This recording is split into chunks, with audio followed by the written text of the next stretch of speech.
À vous qui nous suivez, que le Seigneur Jésus-Christ vous bénisse. Je tiens à vous rappeler que dans la première partie de notre thème, nous avons déjà dit certaines vérités concernant la nouvelle naissance. N'oubliez pas que nous sommes sur la nouvelle naissance et nous avons parlé sur le nom de la nouvelle naissance qui est entendu sur plusieurs autres noms. On peut dire la nouvelle naissance, on peut dire la régénération qui veut toujours dire la même chose. On peut aussi dire être né de nouveau, ou bien être né d'en haut, ou bien être né de Dieu, être né de l'Esprit. Tout ça ne parle que de la même chose, la nouvelle naissance. Ça parle de la renaissance. Donc, nous avons abordé et une bonne partie a été déjà étudiée. Et cette fois-ci, nous allons continuer sur la deuxième partie de notre thème, la nouvelle naissance. Et pour rappeler un peu ce qui a été dit, nous avons eu à parler sur parler sur la parabole de Jésus-Christ, bien sûr. Jésus a donné une parabole dans Matthieu chapitre 13, versets 47 à 51, que nous avons lu la dernière fois, sur la dernière moisson qui aura lieu, dernière moisson de la fin du monde qui aura lieu, et ceci va être fait par les anges de Dieu. Et la Bible dit que dans cette parabole, Jésus nous disait que il y aura séparation des méchants des justes. Et Dieu va mettre les justes à part et les injustes à part. Et nous avons déjà parlé le sort qui attend ces injustes et méchants. C'est l'enfer qui est attendu pour ces injustes et gens méchants. Et ce qui fait la différence entre les méchants et les justes, c'est le fait que les justes ont reconnu, ont accepté l'œuvre de Jésus-Christ. Ils ont reconnu le Christ comme leur sauveur et Seigneur. Et ils ont vécu, ils ont accepté l'œuvre de Jésus-Christ sur la croix. Par contre, les méchants qui seront jetés dans l'enfer, c'est ceux-là qui sont dans le monde, qui n'ont pas reconnu l'œuvre de Jésus-Christ à la croix. Ils n'ont pas accepté le Christ comme leur sauveur et Seigneur. Ils sont des gens ingrats, des personnes ingrates qui ont refusé jusqu'au dernier souffle Jésus-Christ. C'est pourquoi, ne voulant pas accepter le Christ et ne voulant pas changer leur vie sur la terre, ils seront complètement soumis, du moins ça, au jugement éternel qui est l'enfer, la fournaise ardente, qui est réservé pour les méchants. Donc nous avons déjà parlé de ces deux personnes et la différence qui se trouve entre les justes et les injustes, les méchants. Nous avons aussi parlé également sur Matthieu chapitre 7, les versets 21 à 23, où Jésus a dit que au moment venu, c'est-à-dire au temps venu, et certaines personnes vont se présenter croyant rentrer facilement dans le ciel et la porte leur sera fermée. Et ils vont commencer par avancer des arguments tels que nous avons chassé les démons en ton nom, nous avons guéri les malades en ton nom, nous avons prophétisé en ton nom, et nous avons déjà dit dans la première partie que prophétiser et chasser les démons, faire des miracles n'est pas synonyme de la nouvelle naissance. Tu peux guérir au nom de Jésus, tu peux faire beaucoup de choses au nom de Jésus-Christ sans pour autant être sauvé, sans pour autant avoir la nouvelle naissance dans ton cœur pour aller au ciel. Donc la nouvelle naissance, c'est la grande porte, c'est la porte qui mène au ciel. La nouvelle naissance, c'est ça qui est le fondement, la base, ce qui est fondamental avant de pouvoir dire « j'adore le Seigneur selon Dieu », avant de pouvoir dire « j'espère le retour de Christ ». Lorsque tu n'as pas la nouvelle naissance dans ta vie, tu n'es pas compté pour le ciel. Donc nous avons parlé de ces choses.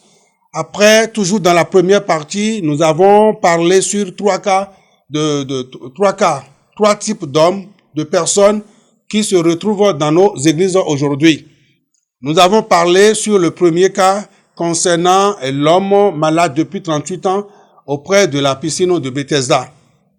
Et cet homme, nous avons tiré son histoire de l'évangile selon Jean, chapitre 5, les 15 premiers versets. Et les versets 14 et 15, nous avons conclu que cet homme avait reçu la guérison de Christ, mais il ne connaît pas Jésus. Il n'a aucun lien avec Jésus. Lorsque les pharisiens sont venus pour lui poser la question de savoir qui lui avait ordonné de prendre son lit le jour du sabbat pour marcher, il a dit que celui qui m'avait guéri, il n'a pas pu prononcer le nom de Jésus. Et nous avons déjà dit, dans nos églises, il y a ceux-là qui ont bénéficié d'une guérison. Mais ils n'ont aucun lien avec le Seigneur. Ils font partie des enfants de Dieu parce que Jésus les a guéris. Un pasteur les a prié au nom de Jésus, ils sont guéris. Ou un prophète ou une prophétesse a dit au nom de Jésus quelque chose. Et puis, de là, ils viennent à l'église, continuent de venir. Ils adorent comme enfants de Dieu. Ils font tout, mais Jésus-Christ est juste à côté d'eux. Il n'est pas rentré dans leur cœur. Donc, il y a cette catégorie de personnes qui se retrouvent avec les véritables enfants de Dieu dans une église, dans un temple. Nous avons parlé de second cas, qui est l'homme qui est né aveugle et que Jésus-Christ avait guéri en crachant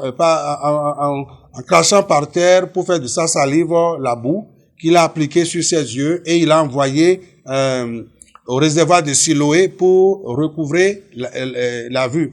Et cet homme a fait exactement comme Jésus-Christ avait demandé de faire et il a recouvré la vue. Seulement que cet homme n'était pas sauvé. Il n'était pas né de nouveau.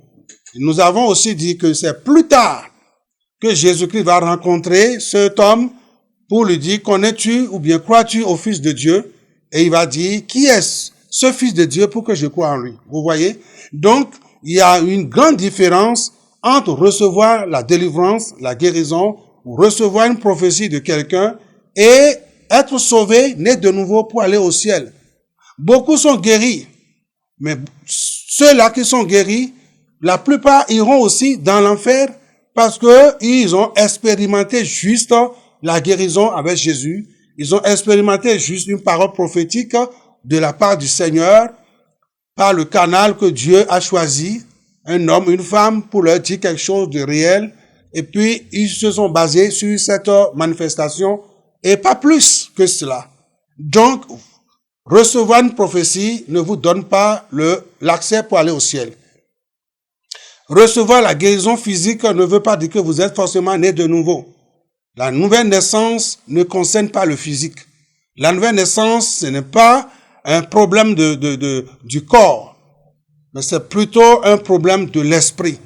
C'est lorsque votre esprit est régénéré, c'est lorsque votre esprit est rené, vous avez accepté la parole, l'évangile de Christ, vous avez accepté le Christ comme cela se doit depuis votre cœur, votre esprit. Et que Jésus-Christ, par son Esprit Saint, ressuscite cet esprit qui était mort, séparé de Dieu, qui renaît pour maintenant communier avec le Seigneur désormais. C'est à ce moment-là qu'on peut dire, on peut vous appeler quelqu'un qui mérite d'être appelé enfant de Dieu. Donc, nous avons parlé de cet homme qui a reçu la guérison des yeux sans jamais connaître le Fils de Dieu. Et Jésus a dit, celui qui te parle, c'est lui. Et c'est à ce moment qu'il va se prosterner devant le Seigneur pour le confesser. Donc, beaucoup sont arrivés à l'église, c'est-à-dire dans la communauté chrétienne, et ils ont juste expérimenté une guérison. Et c'est la seule expérience sur laquelle ils se sont arrêtés. Ça ne peut pas les sauver. Christ a guéri pour te permettre de le croire, de placer ta confiance en lui, de le connaître plus après avoir fait un bienfait pour toi. Mais si tu t'arrêtes juste sur les bienfaits de Dieu, sur la bonté de Dieu, sans chercher à aller loin avec le Christ, quel que soit le temps que tu fais dans l'église, avec les frères et sœurs, quand Jésus sera de retour, tu ne peux pas être enlevé parce que ton esprit n'est pas rené. Troisième cas que nous avons souligné toujours dans la première partie de notre enseignement sur la nouvelle naissance, c'était le cas de Nicodème. C'est un chef religieux, un grand docteur de la loi. Il est respecté, il est connu des Juifs, mais il est venu à Jésus-Christ et Jésus-Christ va lui faire savoir ce qui manquait dans sa vie. Cet homme qui enseignait la loi, cet homme qui est connu par le peuple juif, qui est applaudi, respecté, dans la rue comme dans la synagogue, n'était pas sauvé. Il n'était pas prêt pour aller au ciel, malgré tant de bagages qu'il avait dans son cerveau. Il n'était pas né. Il n'avait pas connu réconciliation avec Christ, avec Dieu. Pour avoir une réconciliation avec Dieu, il faut connaître son Fils qu'il a donné à la croix. Pour être réconcilié avec Dieu, il faut que Jésus-Christ entre d'abord dans ton cœur et il réside par le Saint-Esprit et que tu sois en communion tout le temps avec sa parole, avec la personne de Christ, avec le Saint-Esprit, jusqu'à son retour, alors il va te voir préparé pour être enlevé pour le ciel. Si rien de cela n'est fait, quelle que soit l'école biblique que tu as faite, quel que soit le nom d'une église qui t'abrite aujourd'hui, peu importe. Jésus n'est pas là, Dieu n'est pas là pour tailler importance aux dénominations, au nom des églises. Non, ce n'est pas ça qui compte. C'est son Fils qu'il a donné, qui est tout pour lui. Et ce Fils ne se trouve pas dans ton cœur, tu n'es pas né de nouveau, c'est l'enfer qui t'attend. Et Nicodème est venu en tant qu'ancien, quelqu'un d'important, mais Jésus lui a dit, mon frère, il te manque quelque chose d'important, et cette chose qui te manque, si tu ne l'as pas, tu n'as rien à voir avec le ciel. Tu vas beau enseigner la loi de Moïse, mais tu iras en enfer. Et il lui a parlé de la nouvelle naissance. Et c'est la même chose aujourd'hui que nous devons comprendre. Il ne suffit pas d'être abonné à une dénomination, d'être abonné à une église pour dire que tu attends le retour de Christ. Jésus n'est pas venu installer une religion vide. Il n'est pas venu installer un christianisme mort. Le vrai christianisme, c'est la vie de Dieu installée sur la terre. Et quiconque a cette vie peut se considérer comme quelqu'un qui est pour Dieu. Autrement, tu n'appartiens pas à Christ, ni à Dieu, le Père. Pour notre deuxième enseignement, deuxième partie de notre enseignement, nous allons aborder toujours dans le même enseignement les deux familles. Beaucoup ne comprennent pas que dans ce monde où nous sommes, il y a deux familles. Il n'y a pas trois. Il n'y a pas quatre familles. Il n'y a que deux familles que je vais vous expliquer avec les Écritures et vous allez comprendre que soit tu es dans une famille ou dans l'autre. Tu ne peux pas être en même temps dans les deux familles. La preuve est que vous êtes le fils de quelqu'un et vous faites partie de cette famille, vous portez le nom de cette famille. Même s'il y a plusieurs familles dans votre quartier, dans votre ville, dans votre pays, vous n'êtes pas le fils de toutes ces familles que compose votre ville. Vous appartenez à une maison, à un père, à quelqu'un. Vous comprenez bien.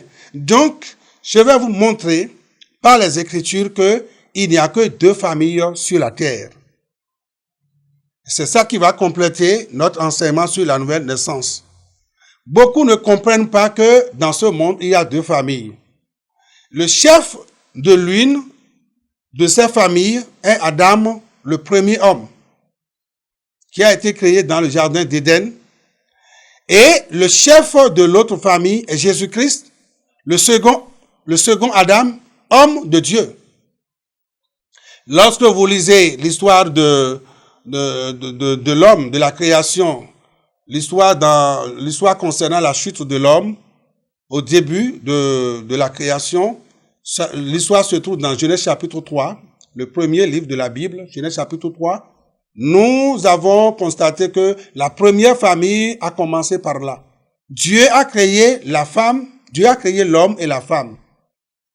Et il les a autorisés de se multiplier. Et après, le serpent est venu. Le diable est venu en serpent pour les séduire. Et du moment où l'homme a accepté l'offre de Satan, il a chuté. Et le jour de la chute de l'homme, que Satan a pu implanter dans le cœur de l'homme sa semence. Sinon, au début, avant la chute, l'homme n'avait que la semence de Dieu, qui est la vie de Dieu. Et la communion était très facile entre l'homme et Dieu, parce que la Bible nous dit, dans Genèse chapitre 3, verset 8, que Dieu était venu dans le jardin, bien sûr, donc il avait l'habitude de venir dans le jardin pour être en communion avec l'être le plus cher pour lui sur la terre.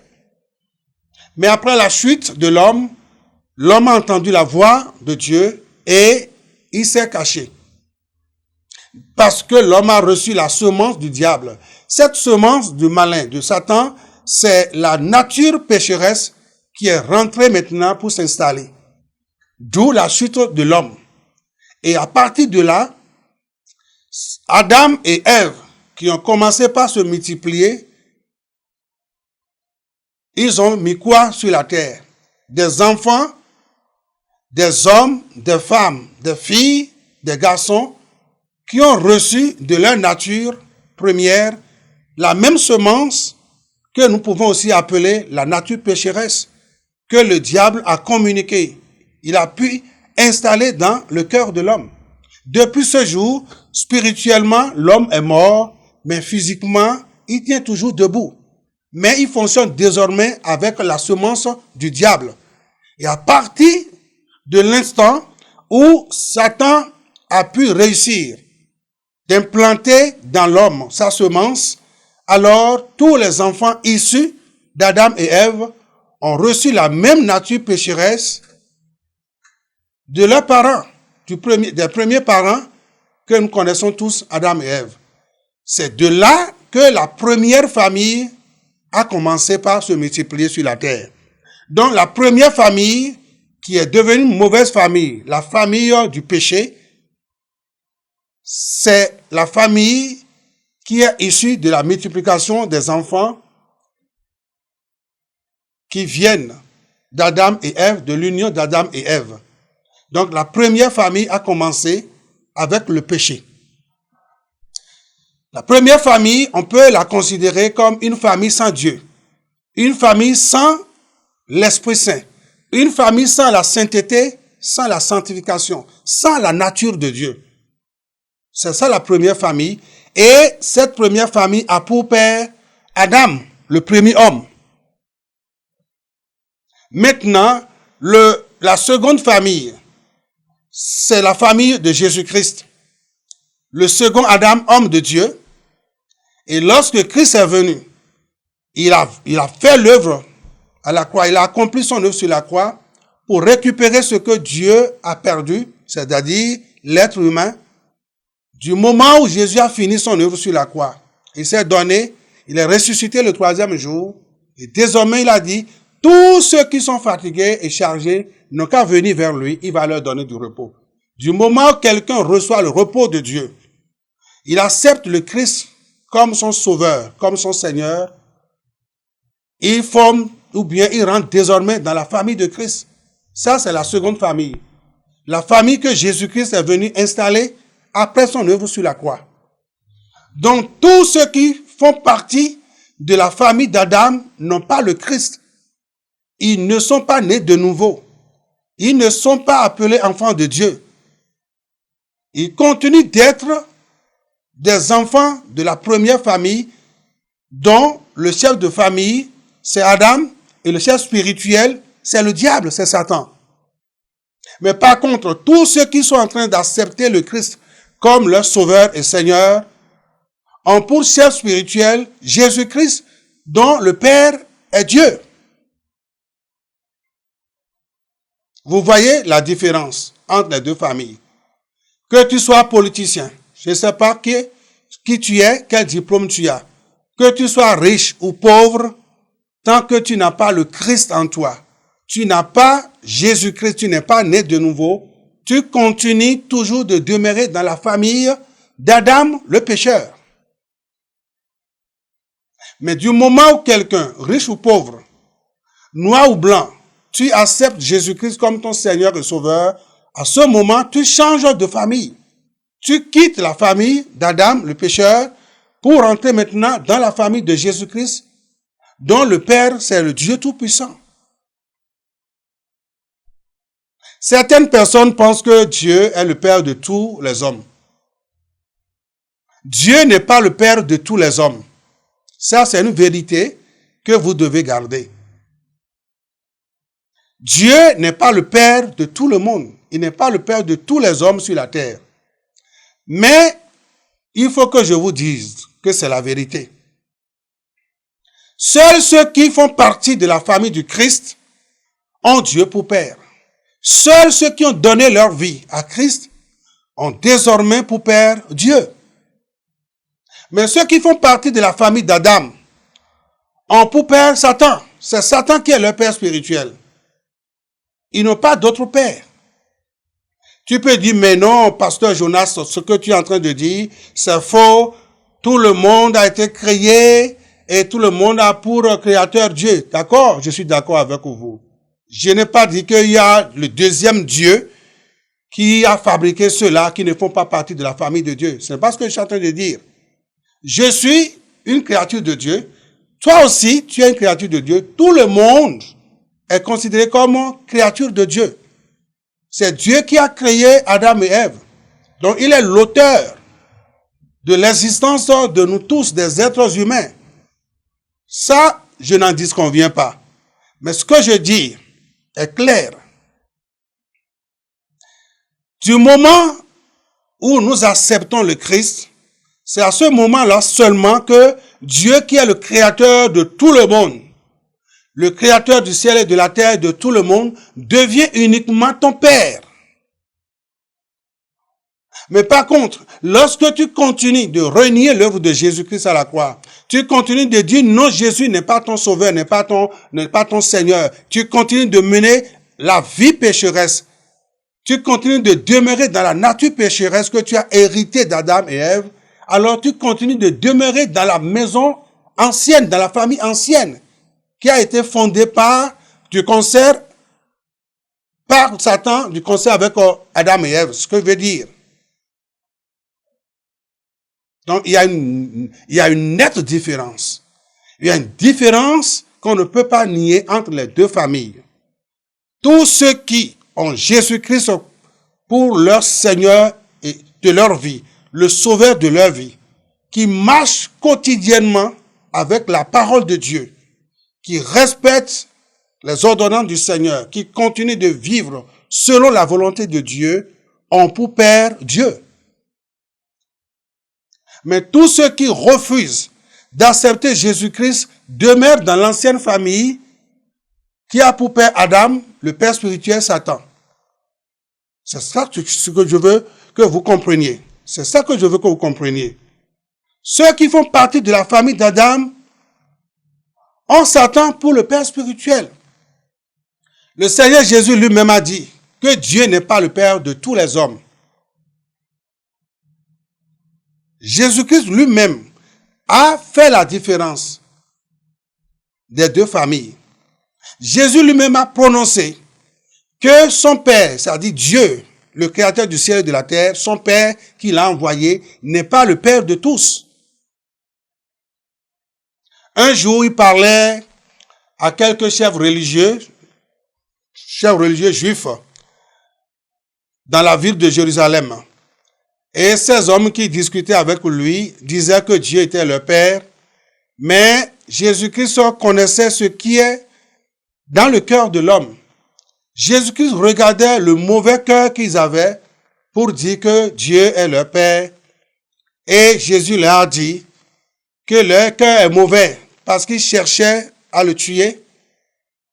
Comment quelqu'un qui désirait à me tuer a pour Père Dieu? Que ce n'est pas possible. Dieu n'est pas le Père de tout le monde. Jésus l'a expliqué ce jour-là. Qui n'ont pas pour Père Dieu. Jésus a ajouté ceci. Si Dieu était votre Père, vous m'aimeriez, car c'est de Dieu que je suis sorti et que je viens. Qu'est-ce que Jésus veut dire par là? Eux, ils se considéraient comme enfants de Dieu. Mais Jésus leur dit, vous n'êtes pas enfants de Dieu. Parce que dans votre cœur, vous cherchez à me tuer, vous cherchez à m'éliminer. Et il a dit, si Dieu était votre Père, vous m'aimeriez, car c'est de Dieu que je suis sorti et que je viens. Laissez-moi vous lire quelques versets dans l'Évangile selon Jean chapitre 8. Je lis à partir du verset 38. Écoutez. Je dis ce que j'ai vu chez mon Père. Et vous faites ce que vous avez entendu de la part de votre Père. Vous voyez qu'il y a déjà une distinction. Il a dit, moi je dis ce que j'ai vu de mon Père. Et vous faites ce que vous avez entendu de la part de votre Père. Il y a déjà deux pères distingués. Ils lui répondirent, notre Père c'est Abraham. Jésus leur dit, si vous étiez enfant d'Abraham, vous feriez les œuvres d'Abraham. Mais maintenant, vous cherchez à me faire mourir. Moi qui vous ai dit la vérité que j'ai entendue de Dieu. Cela, Abraham ne l'a point fait. Vous faites les œuvres de votre père. Il a dit, je suis au verset 41, vous faites les œuvres de votre père. Ils lui dirent, nous ne sommes pas des enfants illégitimes, c'est-à-dire ne sommes pas des enfants bâtards. Nous avons un seul Père, Dieu. Les Juifs qui n'ont pas accepté le Christ, qui n'ont pas accepté que Jésus est le Christ, ils n'ont pas reconnu Jésus comme le Christ. Ils ne veulent même pas entendre parler de lui. À tout moment, ils demeuraient des ennemis jurés de Jésus-Christ. Et maintenant, ils disaient à Jésus qu'ils ont un seul Père, Dieu. Et le verset 42 nous dit ceci. Jésus leur dit, si Dieu était votre Père, vous m'aimeriez, car c'est de Dieu que je suis venu, que je suis sorti et que je viens. Je ne suis pas venu de moi-même, mais c'est lui qui m'a envoyé. Pourquoi ne comprenez-vous pas mon langage? Parce que vous ne pouvez écouter ma parole. Vous avez pour père le diable. Jésus va leur dire, vous avez pour père le diable. Et vous voulez accomplir les désirs de votre père. Et il ne se tient pas dans la vérité parce qu'il n'y a pas de vérité en lui. Lorsqu'il profère le mensonge, il part de son propre fond. Car il est menteur et le père du mensonge. Vous voyez, Jésus a reconnu le père des Juifs qui l'ont refusé de l'accepter comme le Christ venu de Dieu. Il a clarifié les choses. Il leur faisait comprendre qu'ils ont pour père le diable à partir des œuvres du diable. À partir des œuvres du diable. Donc, lorsqu'on voit quelqu'un et le fruit qu'il est en train de produire ressemble ou bien est le fruit, les œuvres du diable, on peut rapidement identifier le père de la personne. Quelqu'un qui dit qu'il est né de nouveau, il sera jugé à partir de ses œuvres. Parce que ce sont les œuvres que vous produisez qui va donner la distinction entre le père que vous avez et le père que vous n'avez pas dans votre famille. Et c'est ça la vérité. Jésus leur dit, votre père c'est un métrier. Et vous aussi, vous avez en vous le désir de votre père pour me tuer. Donc Jésus-Christ les a clarifiés. Jésus-Christ les a identifiés. Jésus-Christ leur dit, vous avez pour père le diable parce que au commencement, il était meurtrier. Il était menteur.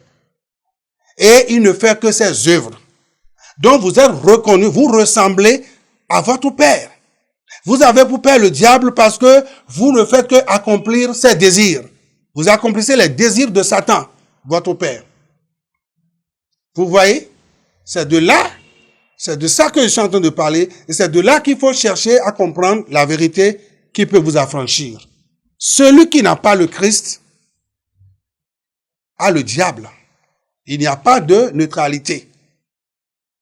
Si vous n'êtes pas de la famille de Dieu, vous êtes de la famille du diable. Si vous n'avez pas pour père spirituel Jésus-Christ, vous avez pour père spirituel le diable. Il n'y a pas de milieu. Il n'y a pas de neutralité. C'est pourquoi je me moque de ceux qui se disent qu'ils sont des athées. Du moment qu'ils se disent athées, qu'ils sont des athées, ils ont déjà une croyance pour quelque chose. C'est parce qu'ils ont cru que le Dieu existe qu'ils veulent le régner pour dire qu'ils ne sont pas pour Dieu. Et qu'ils ne sont pas pour le diable aussi non plus, pas de milieu. Quelqu'un qui n'appartient pas à Dieu appartient forcément au diable. Même s'il le nie, c'est ce qu'il est.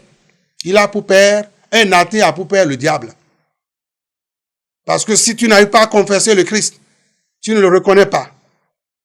Tu n'arrives pas à accepter Jésus-Christ comme ton Seigneur et Sauveur.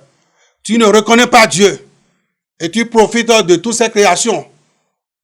Tu profites de son vent, de son souffle.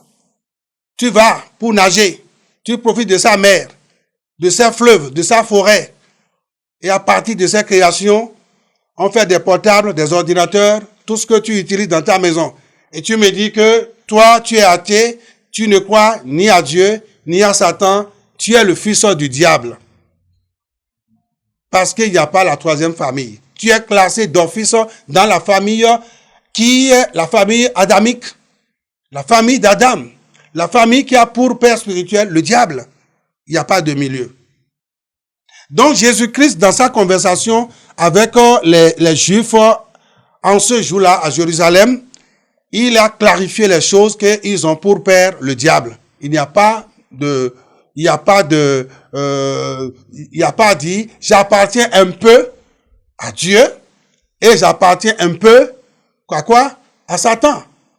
Tu ne peux pas être un peu dans les deux familles. La preuve est que tu es issu d'une famille. Et ta famille ne te partage pas avec d'autres familles. Si tu es de la famille Tétine, la famille Tétine te reconnaît comme son fils, comme sa fille. La famille Tétine ne te partage pas avec une autre famille qui s'appelle Feuille. C'est impossible d'être un être humain issu d'une famille et qui appartient en même temps à deux familles différentes. C'est la même chose, spirituellement c'est la même chose. Lorsque tu refuses le Seigneur Jésus-Christ, et que tu ne veux pas de lui, tu ne veux pas le suivre, tu ne veux pas recevoir l'évangile, et tu dis en même temps que tu attends le ciel, tu n'attends que l'enfer. Et je profite de l'occasion aussi pour parler à des religions qui mélangent tout. On ne sait pas s'ils sont du côté de Dieu. Dans leur pratique, on ne voit pas qu'ils acceptent l'œuvre unique de Jésus-Christ à la croix. Ils rajoutent encore d'autres pratiques occultes, des trucs à l'intérieur de l'église. Laissez-moi vous dire que jusqu'à l'heure où je suis en train de vous parler, si votre religion, votre église ne change pas de version, ne change pas de pratique, pour suivre uniquement l'évangile de Christ, en cessant d'ajouter d'autres choses, vous êtes déjà classé. Vous vous réunissez non pour le Seigneur Jésus-Christ, mais pour votre maître, le diable. C'est uniquement l'évangile ou rien. C'est uniquement la parole de Dieu ou rien. Tout ce qu'on y ajoute, des pratiques occultes par-ci par-là, vous ne pratiquez pas les ordonnances de votre père spirituel.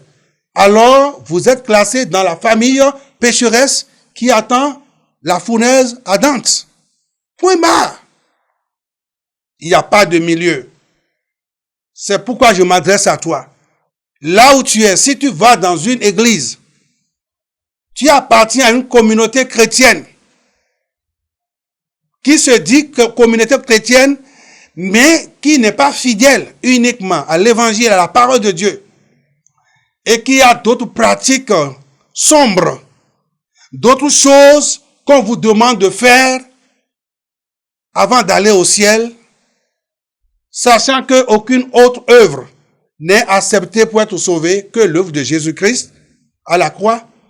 Quittez cette église, quittez cette communauté, sachant que c'est une famille du diable, c'est des gens du diable qui se sont réunis en une église, dite église évangélique. Si vous demeurez dans de telles églises, à la fin, vous n'allez pas vous retrouver dans le ciel, mais dans l'enfer. Parce que aucune autre œuvre ne peut remplacer l'œuvre de Jésus-Christ. Le standard fini, c'est Jésus-Christ. Le fondement le plus absolu, c'est le Christ. Dépassant cela, vous êtes classé dans la famille spirituelle, démoniaque, satanique. Et quand Jésus va revenir, il n'y a pas la vie pour vous. Vous ne serez pas enlevés. Donc, il faut comprendre que ce que Jésus a dit aux Juifs, qu'ils ont pour père le diable, ils ont pour père spirituel le diable, c'est la même chose. C'est la vérité, c'est la même chose qui est vraie pour tous ceux qui ne croient pas au Seigneur Jésus-Christ. Mais cependant, il y a une bonne nouvelle que j'aimerais partager avec vous. Cependant, personne n'est obligé de demeurer dans la famille d'Adam. Tu n'es pas obligé de continuer de demeurer dans la famille du diable. Tu peux changer de père. Tu peux changer de père. Tu peux dire maintenant, je finis avec mon père spirituel, le diable, et tu acceptes le Seigneur Jésus-Christ qui te prend maintenant, désormais, pour te transférer dans sa famille, dans son royaume. D'ailleurs, nous pouvons lire dans Colossiens chapitre 1.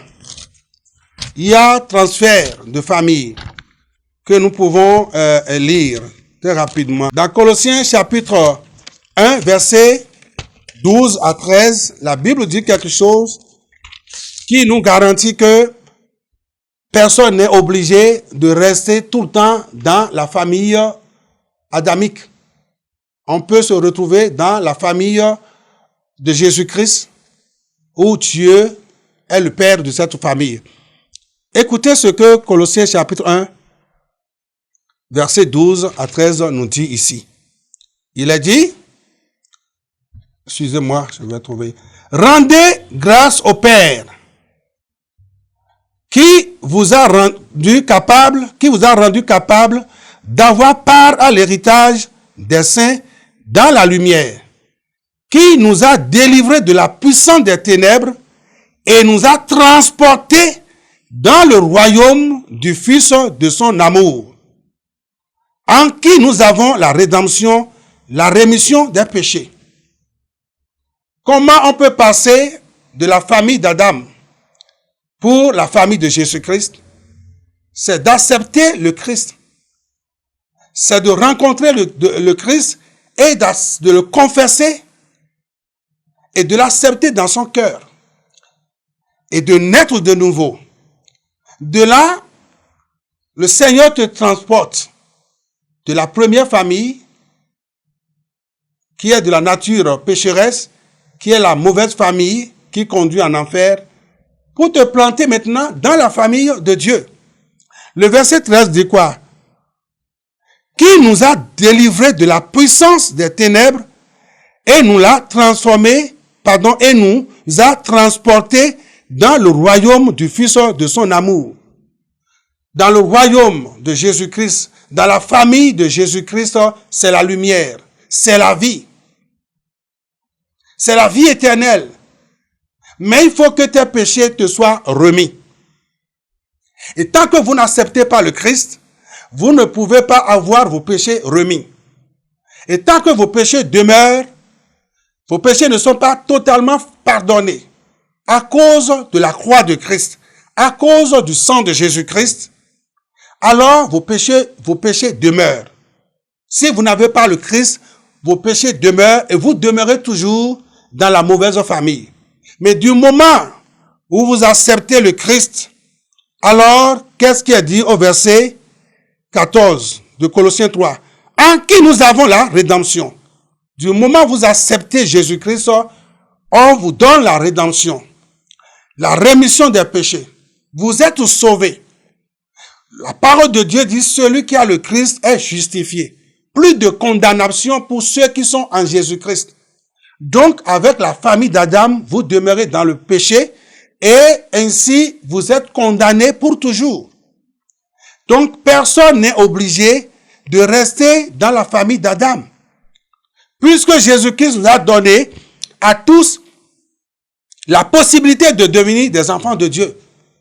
Vous pouvez devenir enfant de Dieu pour vous retrouver dans la famille de Dieu, pour avoir pour Père Dieu et pour chef spirituel Jésus-Christ.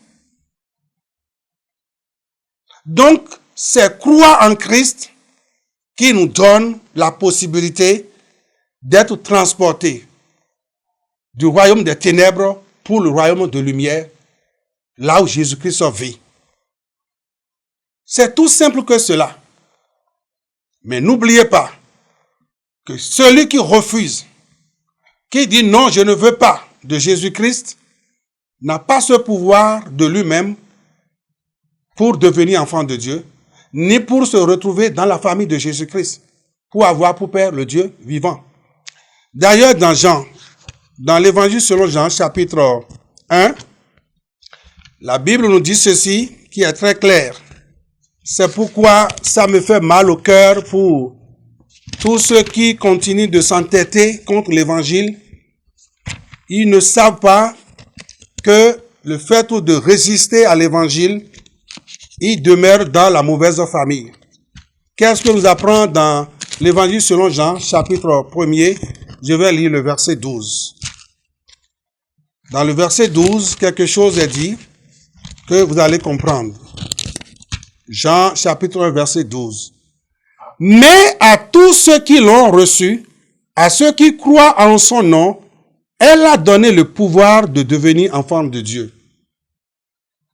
À tous ceux qui l'ont reçu. Il s'agit de la parole. Jésus-Christ est la parole. À tous ceux qui l'ont reçu. À ceux qui croient en son nom. Lorsque vous croyez au nom de Jésus-Christ, alors la parole que vous avez crue vous donne le pouvoir. Vous donne le pouvoir de rentrer dans la famille de Dieu. Vous donne le pouvoir de devenir automatiquement enfant de Dieu. Elle a donné le pouvoir de devenir enfant de Dieu. Donc, on ne devient pas enfant de Dieu par sa propre force, ou par ses propres efforts, ou par ses propres œuvres. Tu peux continuer de donner de l'argent pour construire des temples pour Dieu. Tu peux continuer de donner à nourrir aux orphelins. Tu peux continuer de faire beaucoup de bien dans ce monde. Dieu va te récompenser juste sur la terre. Parce que ces œuvres que tu fais ne répondent pas aux normes que Dieu a exigées pour pardonner un pécheur qui puisse entrer dans le ciel.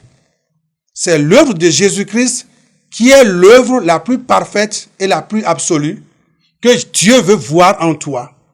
Juste si tu peux seulement croire en écoutant l'évangile. Mes frères et sœurs, et tous ceux qui m'écoutent depuis je ne sais d'où, c'est ça ce qu'il faut faire pour pouvoir changer de famille. C'est pourquoi lorsque Nicodème, qui avait besoin de nouvelle naissance, ne le sachant pas, Jésus lui a dit, il te manque ça pour que tu changes de camp.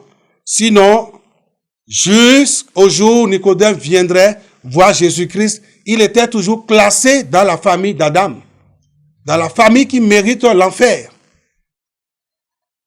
Et après avoir échangé avec Christ, s'il a donné son cœur à Christ, parce que la Bible n'a plus parlé des détails de sa vie après cette rencontre, mais s'il avait réellement accepté Jésus comme le Christ que les Juifs attendaient, alors il est sauvé. Et automatiquement, il devient Nicodème, enfant de Dieu, qui mérite la vie éternelle. Parce que la vie éternelle ne s'achète pas. La vie éternelle se trouve en Jésus-Christ. Et si vous voulez la vie éternelle, vous acceptez Jésus-Christ et la vie éternelle est dedans. Quand tu as Christ, tu as tout ce qui concerne Dieu, tout ce qui est ciel, le royaume de Dieu. Mais si tu rejettes Jésus-Christ, tu perds tout ce qui est du ciel, tout ce qui est ciel, tout ce qui est Dieu. C'est comme ça que ça fonctionne avec Dieu. C'est pourquoi Jésus a dit à Nicodème, il faut que vous naissiez de nouveau. Il faut que vous naissiez de nouveau. Jésus-Christ déclare ici la nécessité absolue de naître de nouveau. Ceci ne s'applique pas seulement à Nicodème, mais à toute personne. Il faut que vous naissiez de nouveau concerne tout le monde, noir ou blanc. Qui tu es, quelle que soit ta situation, quelle que soit ta position parmi les hommes, tu as besoin de naître de nouveau pour pouvoir aller au ciel. Jésus-Christ va revenir et il va enlever qui? Les nés de nouveau, réellement nés de nouveau. Je ne parle pas des religieux au carré. Des gens qui viennent à l'église tout le temps, mais ne sont jamais nés de nouveau. À l'apparence, ils nous font croire qu'ils sont des chrétiens, mais ils ne sont pas des chrétiens. Ils ne sont pas des enfants de Dieu. Des sœurs, des frères en Christ, mais ils sont des frères et sœurs en crise. Et tous ceux qui sont en crise dans nos églises ne seront pas enlevés. Il faut que tu sois en Christ et non en crise. Sinon, le ciel ne t'appartient pas. Voilà à peu près cette vérité que nous apportons pour pouvoir aider quelqu'un au Bénin, comme partout dans le monde, si vous me voyez, si vous m'écoutez, pour aider quelqu'un à quitter la mauvaise famille pour la bonne famille qui est dirigée par le Seigneur Jésus-Christ. Que Dieu vous bénisse et essayez d'appliquer ces choses. Si vous savez ces choses, si vous comprenez ces choses et que vous les pratiquez, vous êtes heureux. Soyez bénis. Le Seigneur ouvre votre cœur. Le Saint-Esprit vous aide à céder pour l'évangile, la bonne nouvelle du Seigneur, afin de pouvoir devenir enfant de Dieu. À la prochaine.